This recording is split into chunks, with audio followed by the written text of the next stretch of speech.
The white roses in my bouquet had started to wilt in the June heat, their edges browning like burnt paper. I should have taken it as an omen.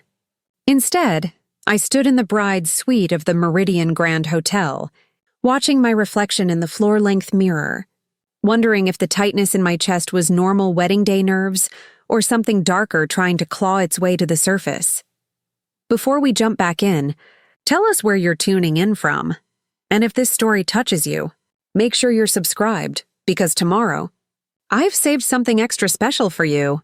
My dress was perfect. Vera Wang, custom-fitted with delicate lace sleeves that my mother had insisted made me look like royalty. The price tag had been obscene, but Marcus had waved it away with his usual casual dismissal of money.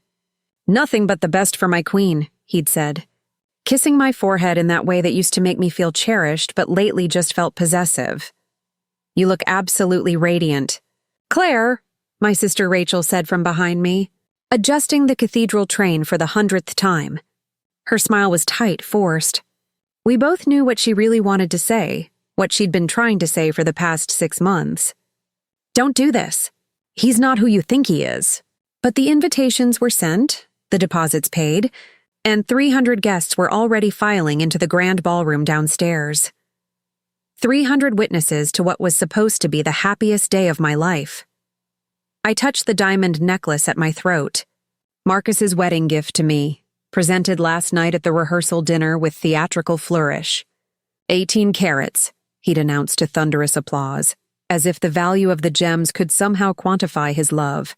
The stones felt cold against my skin, heavy. Like a collar. "5 minutes, Miss Hartley," called the wedding coordinator through the door, her voice bright with professional enthusiasm. "Miss Hartley. In 5 minutes I'd be Mrs. Marcus Thorne." Mrs. Marcus Thorne, wife of the golden boy of Chicago's financial district, the man who'd swept me off my feet 2 years ago at a charity auction where I'd been working as an event planner. He'd bid an obscene amount on a weekend in Napa Valley, then asked if I'd join him. I'd laughed, charmed by his confidence, his easy smile, the way he made me feel like I was the only woman in a room full of Chicago's elite. The first 6 months had been a fairy tale. Flowers delivered to my tiny apartment, surprise weekend getaways, dinners at restaurants I'd only read about in magazines. He'd listened when I talked about my dreams of starting my own event planning company, encouraged me when I doubted myself, held me when the stress of my demanding job at prestige events threatened to break me. The change had been gradual. So subtle I'd convinced myself I was imagining it. The way he'd started checking my phone, casually at first, then with increasing frequency. The comments about my clothes, "Is that what you're wearing? I thought you'd want to look more elegant," for my colleagues. The isolation, gentle but persistent, from my friends. "They're not really on our level, sweetheart. Don't you want to surround yourself with people who can help you grow?" I'd ignored the red flags, painted them green in my mind because Marcus Thorne was supposed to be my salvation. After years of struggling, of watching my event planning career stagnate while I worked for other people's visions, Marcus represented security, stability, a chance to finally breathe. His connections had already landed me 3 major clients. His name opened doors I'd been knocking on for years. What would I be without him? The question whispered through my mind like poison. Rachel's hand found my shoulder, squeezing gently. "Claire, it's not too late. We can walk out the side entrance right now. I have my car. We can just go." I met her eyes in the mirror. She knew. Somehow, she knew about the argument last week, when Marcus had grabbed my wrist hard enough to leave bruises I'd covered with concealer. She knew about the way he spoke to me when we were alone, his voice dripping with condescension that somehow never appeared in public. She knew because she'd been watching, waiting for me to admit what I'd been denying. "I'm fine," I whispered, the lie tasting bitter. "Just nervous." "Claire." I said, "I'm fine, Rachel." The door opened and my mother swept in, resplendent in pale blue silk, her face glowing with satisfaction. This wedding was her masterpiece, her crowning achievement as a mother. For months, she'd practically floated through life, bragging to anyone who'd listen about her daughter marrying Marcus Thorne, heir to the Thorne financial empire. Never mind that I'd built my own career, earned my own successes. In her eyes, catching Marcus was my greatest accomplishment. "Oh, darling, you're a vision," she breathed, tears glittering in her eyes. "Marcus is going to die when he sees you. His mother just told me he's beside himself with anticipation. Such a good man, so devoted to you." Rachel made a sound that might have been a cough or might have been something else entirely. My mother shot her a sharp look. "The processional is starting," Mom continued, ignoring Rachel's obvious discomfort. "Your father is waiting at the bottom of the stairs." "Ready, sweetheart?" "No." The word screamed through my mind but died before it reached my lips. I nodded instead, my neck stiff beneath the weight of those cold diamonds. Rachel handed me my bouquet, her fingers lingering on mine for just a moment, her eyes pleading one last time. The walk through the hotel corridor felt like a death march. My heels clicked against marble floors that probably cost more per square foot than my first apartment. Crystal chandeliers cast prismatic light across walls covered in silk damask. The Meridian Grand was Marcus's choice, of course. Everything about this wedding had been Marcus's choice, disguised as mutual decisions, but always, somehow, ending up exactly as he wanted. My father waited at the top of the grand staircase, distinguished in his tuxedo, his face creased with pride and something else I couldn't quite name. Worry, doubt. But he smiled when he saw me, offering his arm with the formal stiffness that had always characterized our relationship. "You look beautiful." "Claire Bear," he said, using the childhood nickname that made me suddenly want to cry. When was the last time he'd called me that? "Are you happy?" The question caught me off guard. My father, ever practical, ever focused on logic and reason over emotion, didn't usually traffic in feelings. I opened my mouth to give him the expected answer, but something in his expression stopped me. He knew. Somehow, like Rachel, he knew. "Dad, Preparing and narrating this story took us a lot of time, so if you are enjoying it like this video, it means a lot to us. Now back to the story. The wedding march began, the familiar notes swelling from the ballroom below. My father's grip on my arm tightened almost imperceptibly. "If you're not sure, Claire, we can turn around right now. I'll handle everything. Your mother will forgive us eventually, and the rest? None of it matters. Only you matter." For a moment, I teetered on the edge of confession, of collapse, of calling this whole thing off. But then I thought about the contracts I'd signed for my new business, the office space I'd leased with Marcus as my guarantor, the clients who'd come to me specifically because of my connection to the Thorne name. I thought about starting over at 32, rebuilding from nothing, facing the pitying looks and whispered gossip. I thought about how much easier it would be to just go through with it. I'm sure. "Dad, let's go." We descended the stairs, and with each step, I felt pieces of myself falling away, left behind on the marble like breadcrumbs I'd never follow back. The doors to the ballroom stood open, revealing 300 upturned faces, all watching, waiting, judging. The aisle stretched before me like an impossible distance, lined with more white roses and flickering candles and expectation. And at the end, bathed in golden light from the windows behind him, stood Marcus. He was devastatingly handsome in his custom Tom Ford tuxedo, his dark hair perfectly styled, his practiced smile radiating confidence and charm. This was the Marcus the world saw. Successful, charismatic, generous. The man who donated to children's hospitals and served on charity boards. The man who'd been named one of Chicago's most eligible bachelors before sweeping me off my feet. Not the man who'd called me stupid for forgetting to pick up his dry cleaning. Not the man who'd systematically isolated me from everyone who might question his treatment of me. Not the man who'd looked at me with such cold fury last week that I'd actually feared for my safety. The processional seemed to last both seconds and hours. Faces blurred past. My college roommate Sarah looking concerned.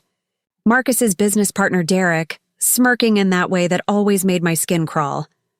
My boss from Prestige Events, probably calculating how my marriage would benefit the company. Marcus's mother Patricia, regal and rigid, her smile not quite reaching her eyes. She'd never liked me. I wasn't from the right family, didn't have the right pedigree. But Marcus had insisted, and Patricia Thorne had learned long ago that her son always got what he wanted. Then I was there, standing beside Marcus, my father's hand leaving my arm as he symbolically gave me away. The phrase suddenly struck me as horrifyingly accurate. Given away like property, like a possession to be transferred from one owner to another. Marcus took my hand, his grip tight enough to hurt, though his smile never wavered. "You're late," he whispered through his teeth, still smiling for the guests. "You were supposed to be here 3 minutes ago. I'm sorry, We'll discuss it later." The promise in those words sent ice through my veins. Reverend Matthews began the ceremony, his voice resonating through the ballroom with practiced authority. I'd met with him twice for pre-marriage counseling, sessions where Marcus had performed beautifully, saying all the right things about partnership and respect and love. The Reverend had seemed satisfied, even pleased.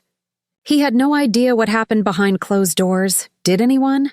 The ceremony proceeded like a script I'd memorized but no longer understood. We lit the unity candle. We exchanged rings, mine a platinum band with diamonds that matched my necklace, his a simple gold band he'd probably remove the moment we left the reception. Marcus read his vows from memory, his voice thick with emotion that seemed genuine enough to draw actual tears from several guests. My turn came. I'd written my vows weeks ago, pages of heartfelt promises and dreams for our future. But as I looked at Marcus, at the subtle warning in his eyes that told me to perform well, to not embarrass him, something inside me fractured. "Marcus," I began, my voice steadier than I expected. "2 years ago you came into my life and changed everything. You showed me a world I'd never imagined, introduced me to people and places and possibilities I'd only dreamed about. You taught me so much about myself, about what I'm capable of enduring." His grip on my hands tightened, a clear warning. I was going off script. "And about the difference between love and possession." The words came from somewhere deep, somewhere I'd kept locked away. "You taught me that diamonds can feel like chains, that devotion can look like control, and that sometimes the person you think will save you is actually the one you need saving from." The ballroom had gone deadly silent. Marcus's smile remained frozen on his face, but his eyes had gone cold. Dangerous. Out of the corner of my vision, I could see Reverend Matthews looking confused, uncertain whether this was part of some modern vow structure he wasn't familiar with. "Claire," Marcus said quietly, his voice silk over steel. "What are you doing?" "I'm telling the truth," I replied, my voice gaining strength. "I'm telling everyone here what you've been teaching me for months, that I'm not good enough, that I'm stupid, that I'm lucky to have you because no one else would want me, that my success is only because of your name, your connections, your generosity." A murmur rippled through the crowd. I could see my mother's face draining of color, my father rising from his seat. But I couldn't stop now. The dam had broken, and 2 years of silence came flooding out.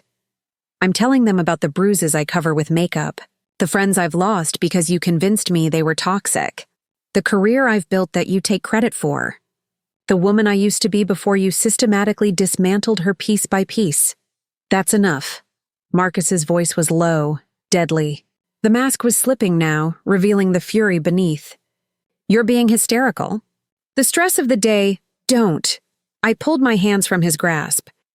"Don't you dare tell me I'm hysterical. Don't you dare gaslight me in front of 300 witnesses." He moved so fast I barely registered it. One moment he was standing there. The next his hand connected with my face with a crack that echoed through the silent ballroom like a gunshot. The force of it sent me stumbling backward, my bouquet falling to the floor, white roses scattering across the altar. For a moment, the world seemed to freeze. I could taste blood where my lip had split against my teeth. My cheek burned, throbbing in time with my heartbeat. But the physical pain was nothing compared to the clarity that came with it. Marcus had just shown everyone exactly who he was. His face had gone pale, realization dawning as he understood what he'd done, where he'd done it, who had witnessed it. 300 people sat in stunned silence, their phones out. Of course they had their phones out. This was a society wedding. Everyone documenting every moment for social media. They'd all just documented his assault. Claire. He started, reaching for me. I stepped back, my hand going to my burning cheek. Blood trickled down my chin, staining the white lace of my dress. The irony wasn't lost on me. I'd been so worried about the roses wilting, never imagining the entire wedding would be stained with something far worse. But instead of crumbling, instead of crying or running away, I felt something else rising inside me.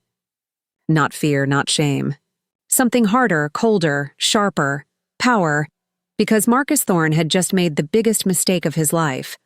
He'd revealed himself publicly, irrevocably, to everyone who mattered in his carefully constructed world. And I, Claire Hartley, was about to make sure he understood exactly what that revelation would cost him. I straightened, wiped the blood from my chin, and smiled. Not a victim's smile, not a frightened woman's smile. A smile that came from somewhere deep and dark and absolutely done with being Marcus Thorne's possession. "Thank you," I said clearly, my voice carrying through the silent ballroom. "Thank you for finally showing everyone what I've been living with. What I've been hiding. What I've been too ashamed and too afraid to admit, Claire." "Please let me explain." His voice cracked, panic creeping in as he realized his perfect image was shattering in real time. "Explain what, Marcus? Explain how you lost control for just a moment? How the stress got to you? How I provoked you?" I laughed, a sound without humor. "That's what you told me last week when you grabbed my wrist, remember? That I'd provoked you by questioning where you'd been until 3 a.m. More murmurs from the crowd.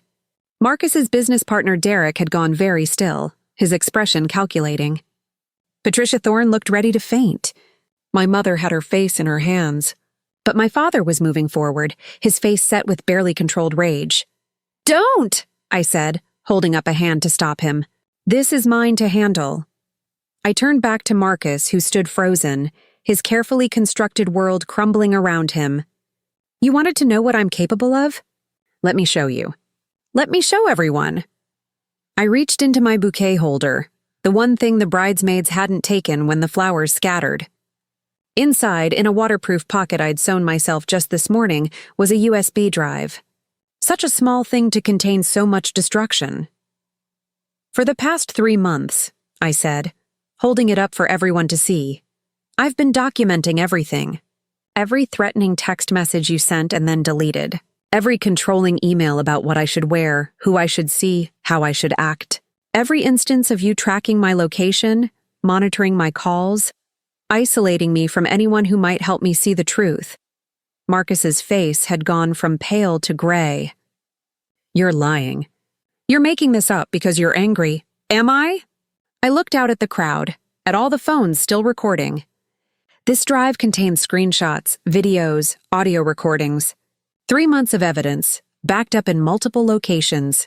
Copies already sent to several trusted individuals with instructions to release them publicly if anything happens to me.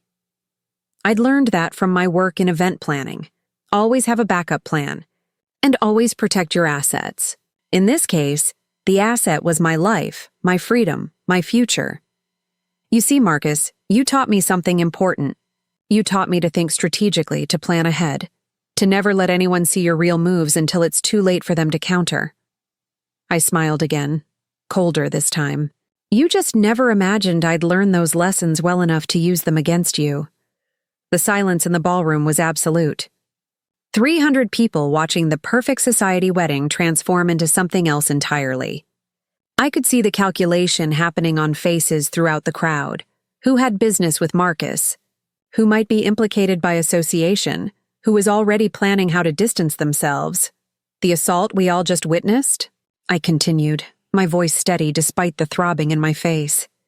That's assault and battery. On video. Dozens of videos, actually. Thank you all for being such dedicated documentarians. I nodded to the crowd, several of whom looked simultaneously guilty and fascinated. Marcus finally found his voice, but it came out strangled. "Claire, we can fix this. Whatever you think happened, whatever you think you know, we can work through it. Don't throw away everything we have because of one mistake. One mistake? My laugh was sharp enough to cut. Marcus, you didn't make one mistake. You made thousands.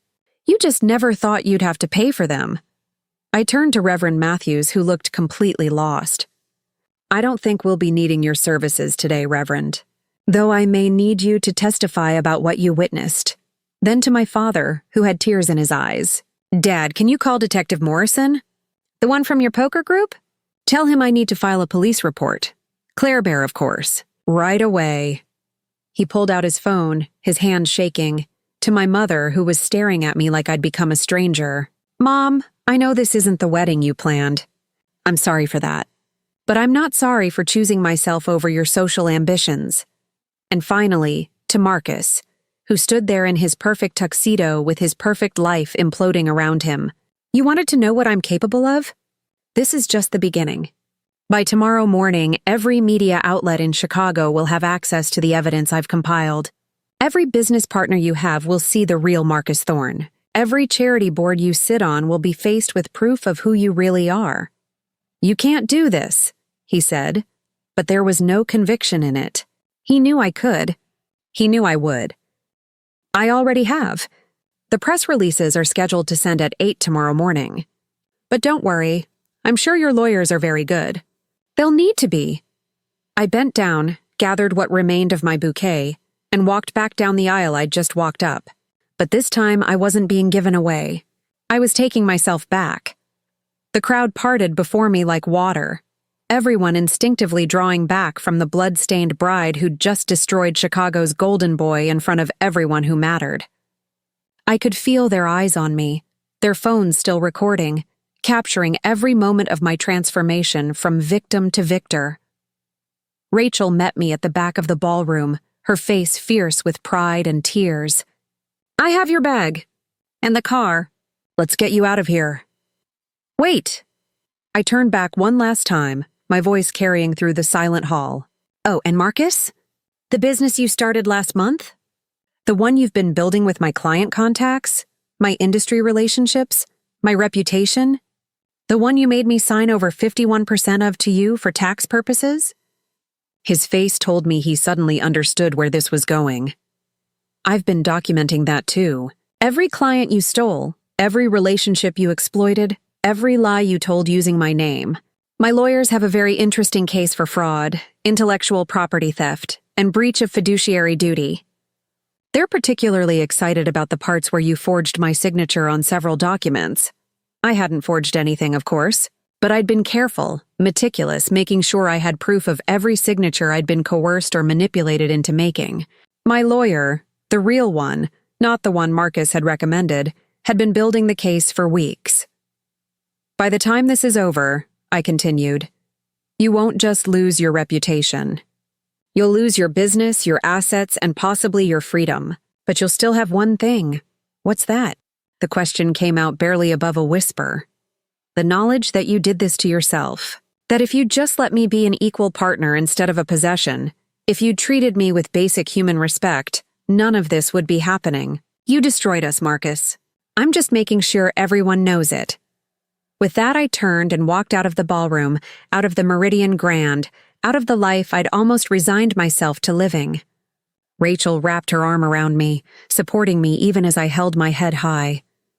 Behind me, I could hear the explosion of sound as 300 guests all started talking at once, their phones buzzing with texts and social media posts. By tonight, everyone in Chicago would know what happened at Marcus Thorne's wedding. By tomorrow, it would be national news. The afternoon sun was brutally bright after the dim grandeur of the ballroom. I squinted against it, tasting blood and freedom in equal measure. My face throbbed. My dress was ruined. My life as I'd known it was over, and I had never felt more alive. Rachel guided me to her car, a sensible Honda that had never tried to be something it wasn't. As we pulled away from the Meridian Grand, I caught a glimpse of myself in the side mirror. Blood on my chin, mascara smeared, a red mark blooming across my cheek that would definitely become a spectacular bruise. I looked like I'd been in a war I had been. And I'd just fired the opening. Shot in what would become Marcus Thorne's complete destruction. My phone buzzed. A text from an unknown number. This is Detective Morrison. Your father called. I'm taking this case personally. When you're ready, I have a lot of questions. But for now, get somewhere safe. Well done, Ms. Hartley, very well done. Rachel glanced over at me. Where to? I considered. Not my apartment. That was half Marcus's by now, filled with his things and his surveillance. Not my parents' house. That would be the first place he'd look. I needed somewhere he wouldn't think to find me, somewhere I could regroup and plan my next moves. Sarah's place, I said finally. My college roommate, one of the friends Marcus had convinced me to distance myself from. The one who'd tried to warn me a year ago and who I'd pushed away. If she'll have me. She will, Rachel said with certainty. I may have already texted her. She's expecting us. Of course she was, because Rachel had been planning this escape route long before I'd been ready to take it. My sister, always 2 steps ahead, always preparing for the disaster she'd seen coming. As we drove through Chicago's streets, past the life I was leaving behind, I felt something unexpected. Not fear or regret, but anticipation. Because Marcus Thorne had spent 2 years teaching me about power, how to recognize it, how to wield it, how to hide it beneath a veneer of compliance. He'd just never imagined I'd been taking notes. My phone buzzed again. Another text, this time from a number I recognized. My lawyer, Catherine Chen, the shark I'd secretly retained 3 months ago when I'd finally admitted to myself that this relationship was unfixable. Saw the video. Multiple witnesses already calling. This is even better than we'd hoped. Don't talk to anyone except law enforcement. I'm drafting restraining order now. You're going to be fine, Claire. More than fine. I leaned back against the seat, closed my eyes, and let myself feel the full weight of what I'd just done. In the span of 20 minutes, I'd gone from almost bride to the woman who'd destroyed Chicago's golden boy. By this time tomorrow, I'd be infamous. The whispers would start. Gold digger, attention seeker, manipulator. They always blamed the woman, always found ways to make it her fault.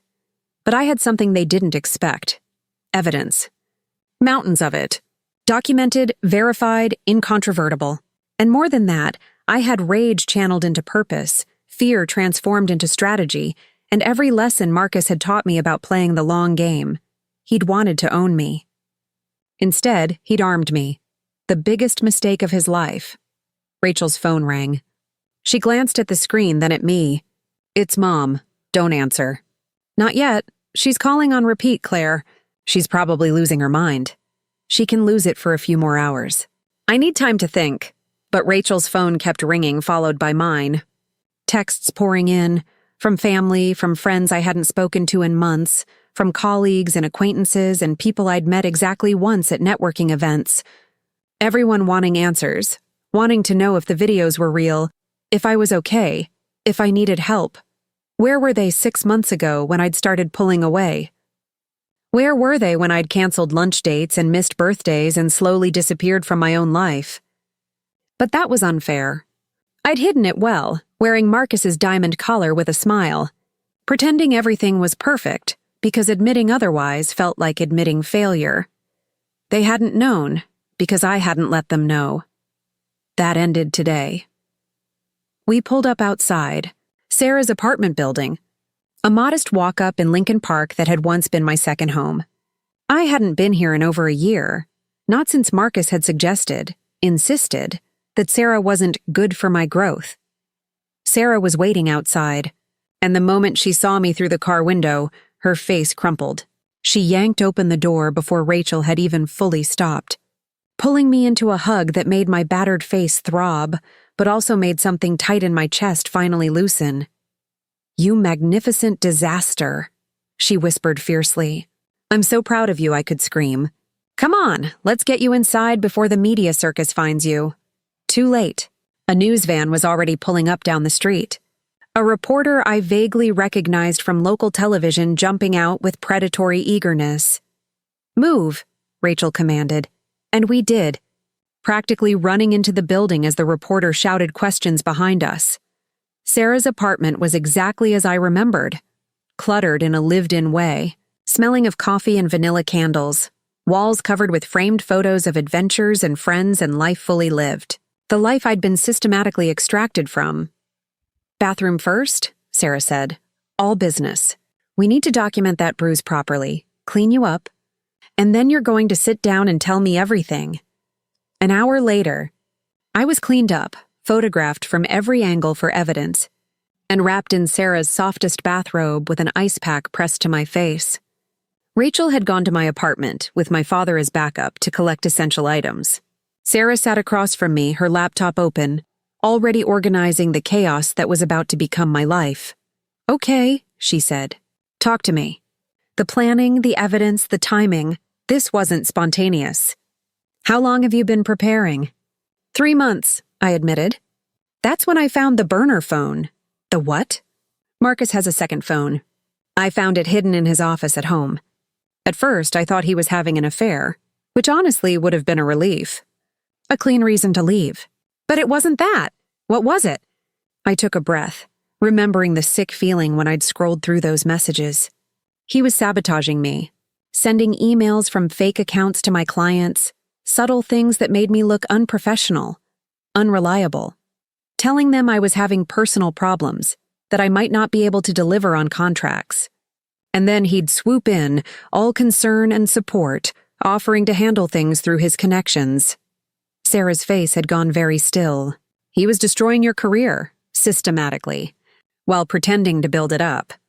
Every client I thought he'd help me land, he'd actually been undermining me with my existing clients first, making me desperate enough to accept his help. Which always came with strings, controlling strings. That's not just abuse, Claire. That's conspiracy to commit fraud. She paused, her fingers flying across the keyboard. "That's dozens of criminal charges." "I know." Catherine, my lawyer, confirmed it. That's when I started documenting everything. Every controlling text, every instance of him tracking my location, every time he suggested I cancel plans or change my appearance or distance myself from someone. I even set up hidden cameras in my own home. Jesus, Claire, I needed irrefutable evidence. Because I knew when I left, he'd try to destroy me. And I knew he'd be good at it. He's had practice. I paused, remembering something else I'd found. He's done this before. What? There was another woman, before me.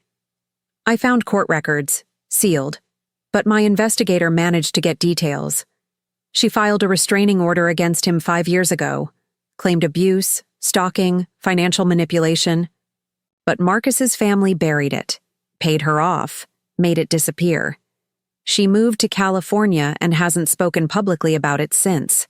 Sarah was typing frantically. "Do you have her contact information?" Catherine does.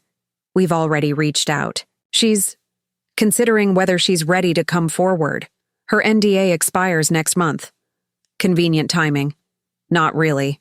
I timed my wedding around it. I smiled grimly. If I'd called it off quietly, Marcus would have destroyed me in the press, used. His connections to blackball me in the industry made sure I never worked in Chicago again. But if I did it publicly, spectacularly, with enough witnesses and evidence that he couldn't spin his way out of it, you'd control the narrative. Exactly. And with his ex potentially ready to speak out, with my evidence, with 300 witnesses to his assault, with everything documented and backed up and ready to release, he can't hide anymore. His mother can't buy this away. His lawyers can't seal it. This is public, permanent, and devastating.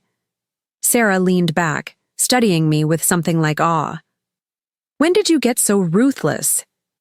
"When I realized being nice was killing me." I touched the ice pack to my face, wincing. Marcus taught me that power respects only power, that people only value what they can't control. He spent 2 years trying to break me down into something small and manageable and grateful for his attention. Instead, he taught you how to fight back. He taught me how he thinks, how men like him operate, the strategies they use, the weaknesses they try to hide. And then I used all of it against him. My phone buzzed again. This time it was a number I didn't recognize, but the message made my heart race. Ms. Hartley, this is Jennifer Nakamura from the Chicago Tribune. I'd like to speak with you about your story. I promise fair coverage. My sister went through something similar. I'll make sure people hear the truth. I showed the message to Sarah. This could be your chance to tell your side before Marcus controls the narrative, Sarah said, reading over my shoulder. Jennifer Nakamura is good. She did that series on domestic violence in wealthy communities last year. She won't sensationalize it. I stared at the message, my thumb hovering over the keyboard. 24 hours ago, the thought of going public would have terrified me. But that was before Marcus had slapped me in front of everyone who mattered in his world. That was before I'd watched his mask shatter in real time. Set up the interview, I said, for tomorrow morning. I want the story out before his lawyers can craft their defense. Sarah nodded, already typing. My phone buzzed again. Catherine Chen, my lawyer. Claire, don't talk to press yet. Come to my office first thing tomorrow. 6 a.m. We need to prep you properly. Detective Morrison will be there too. This is going exactly as we planned, but we need to be careful. Marcus's family has serious resources. As we planned. The words settled over me with grim satisfaction. Because this wasn't impulse or breakdown or hysteria, no matter what Marcus would try to claim. This was strategy, executed with precision timing that would make a military general proud. I need to tell you something, I said to Sarah, who was still working on her laptop. Something I haven't told anyone except Catherine and my investigator. She looked up, concerned. What? The USB drive I showed everyone? The one with 3 months of evidence? Yeah? I've been documenting for longer than 3 months. Try 18 months. Sarah's mouth fell open. 18? You've been planning this for a year and a half? Not exactly. At first I was just keeping records. Little things that bothered me, but I wasn't sure why. Screenshots of weird texts. Notes about arguments. I told myself I was being paranoid, that I was the problem. But I kept the documentation anyway, just in case. When did you realize you needed to get out? I closed my eyes, remembering the moment everything crystallized. 8 months ago. We were at a charity gala. Marcus had been drinking, and I laughed at something one of his colleagues said. Just laughed.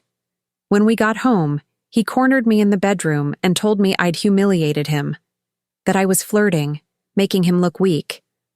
And then he grabbed my throat. Sarah made a small, hurt sound. He didn't squeeze hard enough to leave marks. He was very careful about that. But his face. Sarah, his face was so cold, so controlled, and I realized this wasn't about anger or losing control. This was about power. About showing me what he could do if I ever challenged him. That's when you hired Catherine. That's when I started planning my escape. But I knew if I just left, he'd destroy me. His family has connections everywhere. His mother sits on half the boards in Chicago. He could have me blacklisted from every venue, every client, every opportunity. And he would, because leaving him would be the ultimate challenge to his control. So, you decided to burn it all down instead.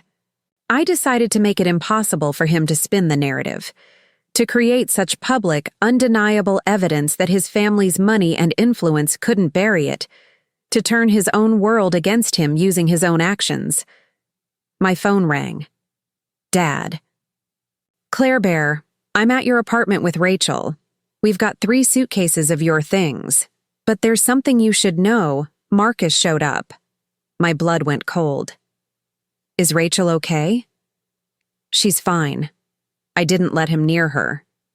But Claire, he's not handling this well. He tried to convince me this was all a misunderstanding, that you'd been acting erratically, that he was worried about your mental health. When I didn't buy it, he got threatening, said his lawyers would destroy you, that you'd regret humiliating him. Did you record it? Every word. I thought you might need it. I smiled despite the throbbing in my face. My father, the pragmatic accountant who'd taught me to keep receipts and document everything. You're the best dad. No, Claire Bear. You are. What you did today took courage I didn't know you had. I'm sorry I didn't see what was happening sooner. I should have. Dad, stop. You're helping now. That's what matters. After we hung up, Sarah's laptop chimed with an incoming email. Her face went pale as she read it. Claire, you need to see this. She turned the screen toward me. It was from an anonymous email address, but the subject line was clear. You're not his first victim. The message contained a link to a private document, testimony from 3 other women who'd dated Marcus over the past decade.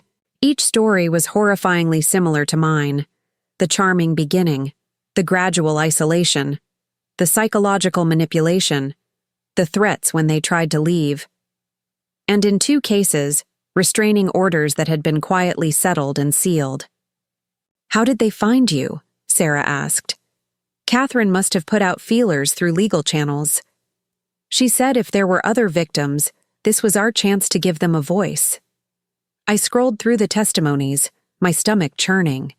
He's been doing this for years, destroying women and moving on, protected by his family's money and reputation. Not anymore. Not anymore, I agreed. The next 12 hours passed in a blur. Detective Morrison came to Sarah's apartment at midnight, took my statement, photographed my injuries, and collected the physical evidence I'd compiled. He was a gruff man in his 50s, but his eyes softened when I told him about the choking incident. My daughter went through something similar, he said quietly. Her husband put her in the hospital before she finally pressed charges.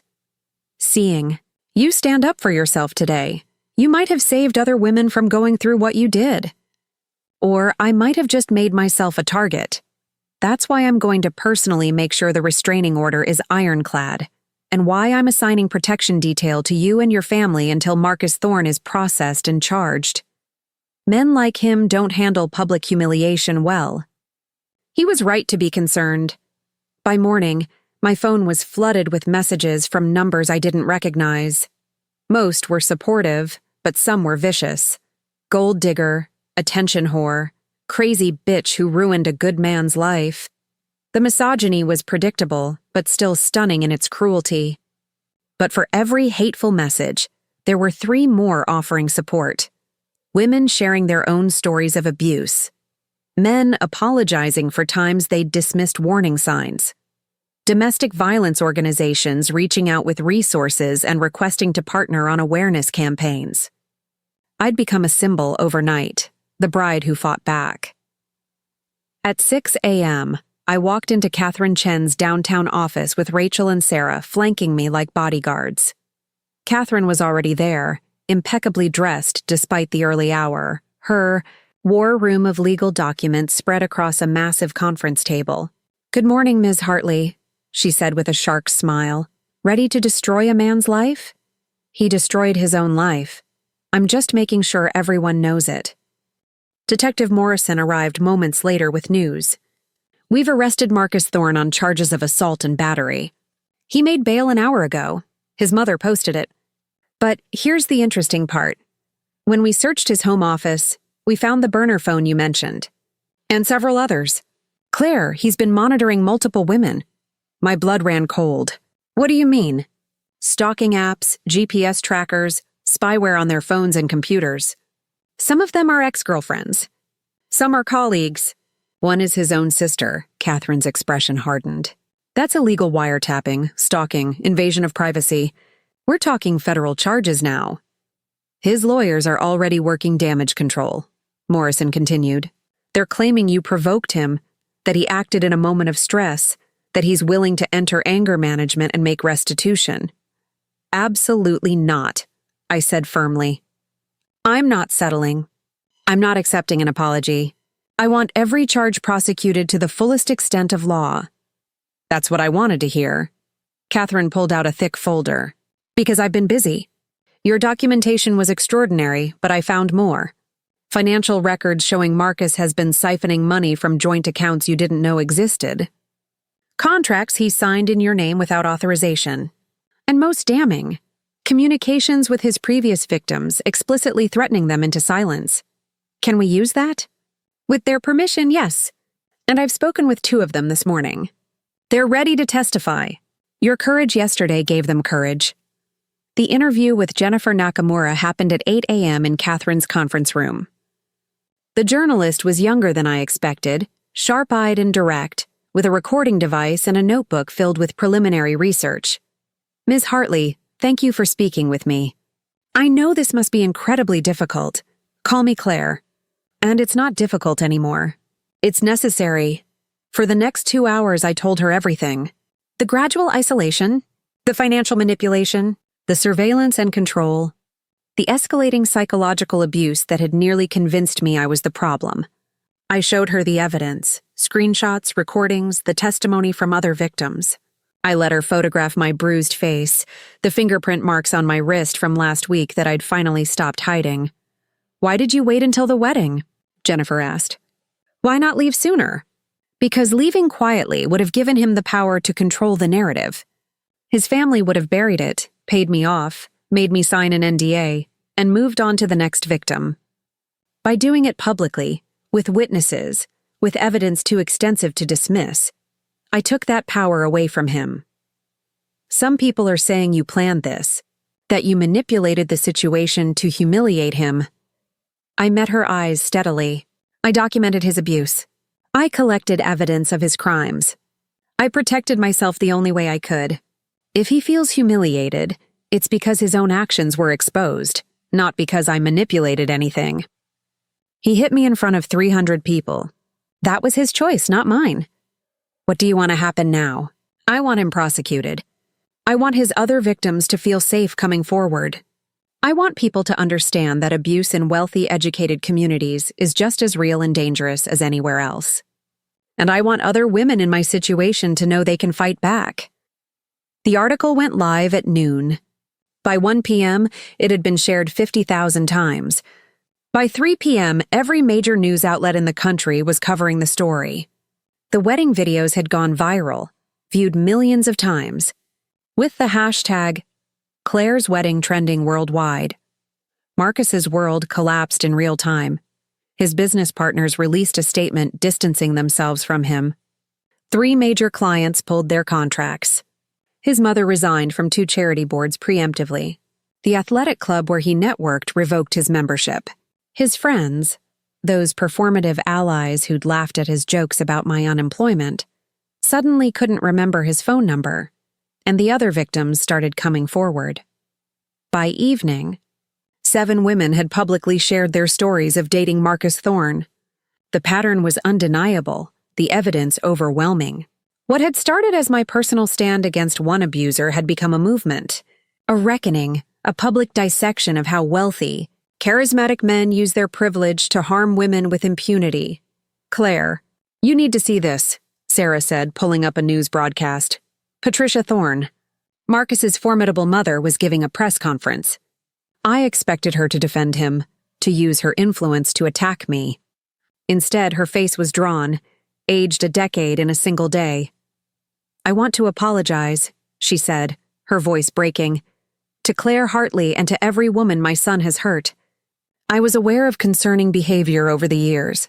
I chose to excuse it, to cover it, to enable it because he was my son and I couldn't accept what he was becoming.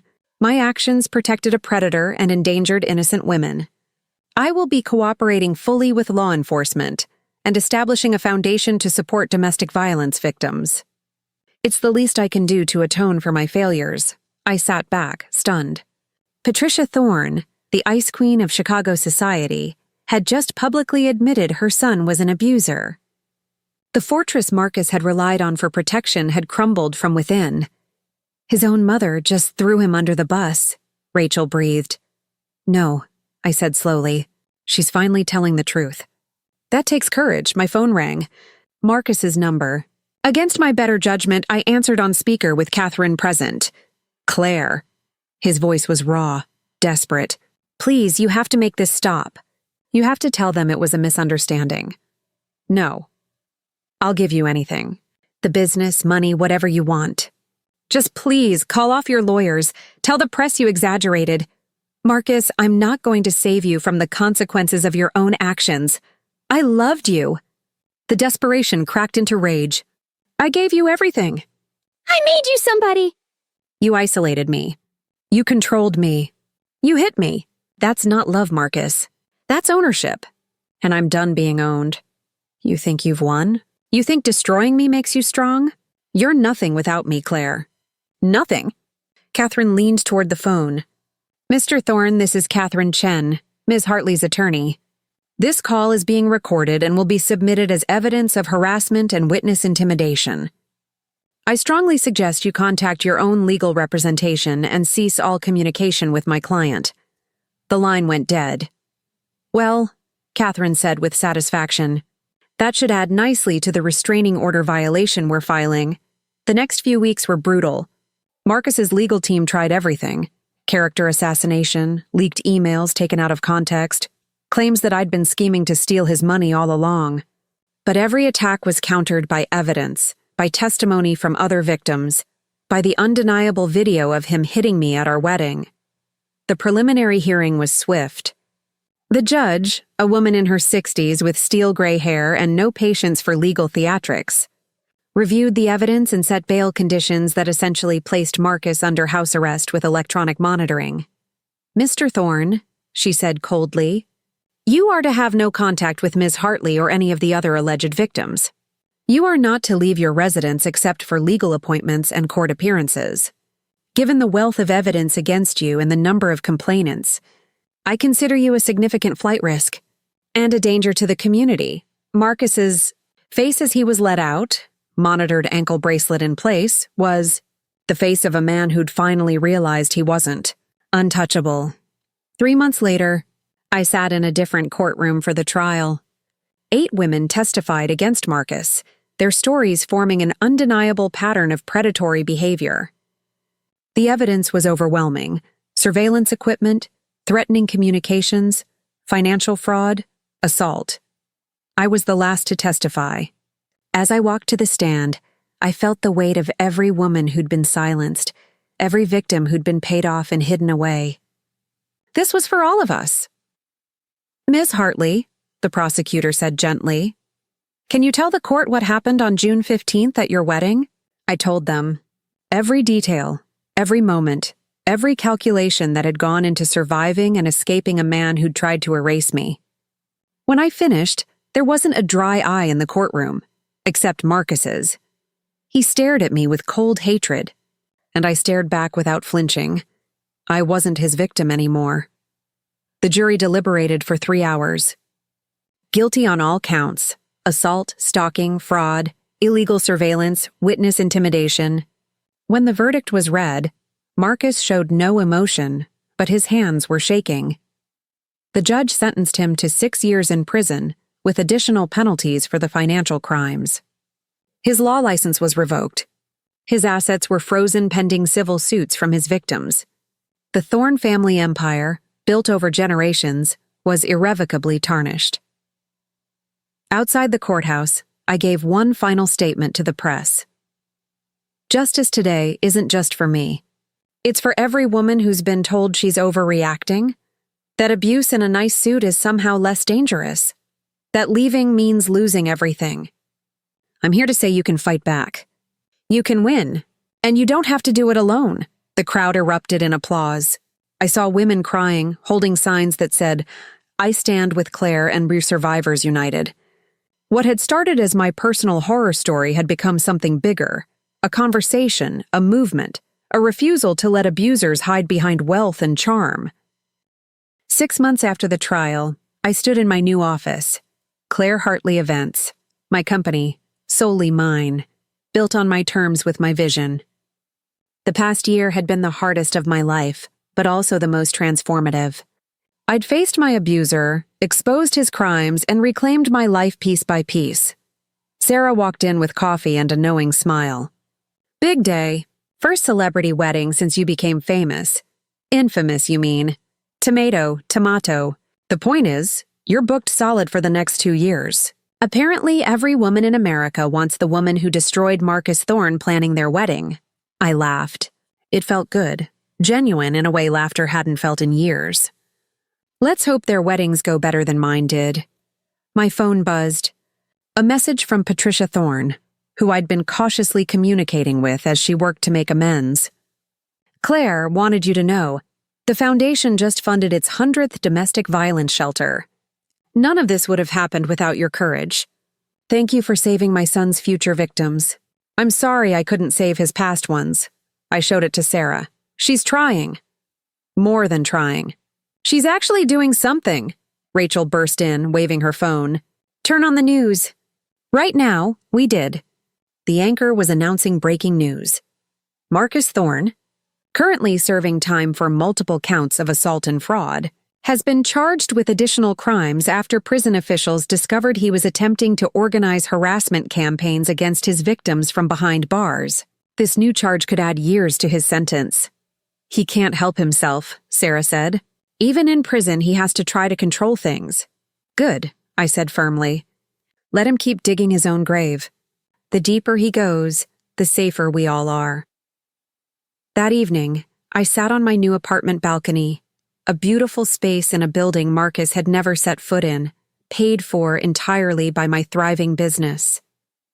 The city lights spread out before me, full of possibility instead of threat. My phone rang.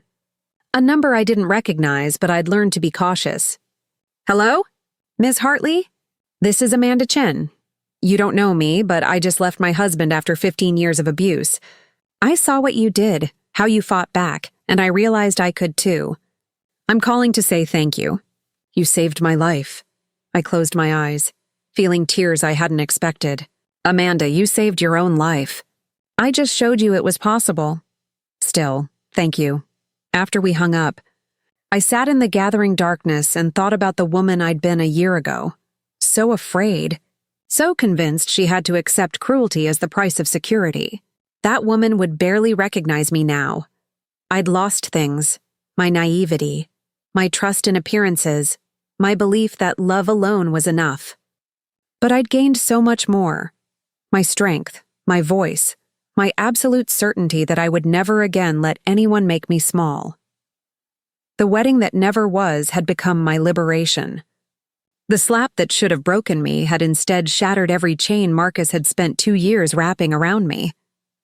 And the words I'd spoken, the truth I'd finally voiced in front of 300 witnesses, had not just ruined him, they'd freed me. My phone buzzed one last time. A message from Catherine. Civil suit settled.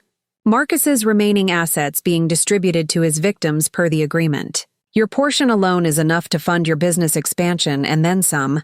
Congratulations, Claire. You didn't just survive. You won. I smiled, looking out at my city, my future, my life reclaimed and rebuilt on my own terms. Marcus Thorne had tried to own me, to break me, to erase everything I was and replace it with his vision of what I should be. Instead, I'd taken everything he'd taught me about power and strategy and ruthlessness, and I'd used it to expose him, prosecute him, and ensure he could never hurt anyone again. He'd wanted to make me nothing. I'd made myself everything he'd never be, honest, accountable, and genuinely strong. And as I sat there in my freedom, in my truth, in my hard-won peace, I realized something profound. The best revenge wasn't destroying Marcus Thorne. The best revenge was building a life so authentic, so purposeful, so completely mine that he became nothing more than a cautionary tale in my origin story.